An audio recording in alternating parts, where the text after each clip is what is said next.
વિનેશની અયોગ્યતા પર રાજનીતિ તેજ. પીએમ મોદીએ કહ્યું ચેમ્પિયનોની ચેમ્પિયન. રાહુલે કહ્યું ભારતની શાન. રમતગમત મંત્રીએ કહ્યું કુસ્તી સંઘ સામે નોંધાવ્યો વિરોધ.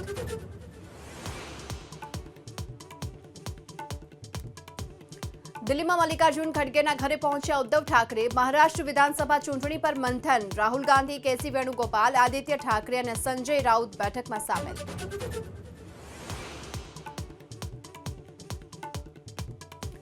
બાંગ્લાદેશમાં સંગ્રામ વચ્ચે કોંગ્રેસના નેતા સલમાન ખુરશીદે કહ્યું જે ત્યાં થઈ રહ્યું છે તે અહીં પણ થઈ શકે છે.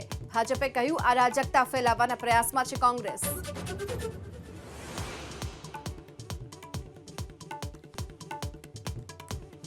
બિહારના નવાદા નગરમાં વીજળી પડતા 6 લોકોના મોત. માતા પુત્ર સહિત 6ના મોતથી પરિવારમાં ફરી વળ્યો શોક.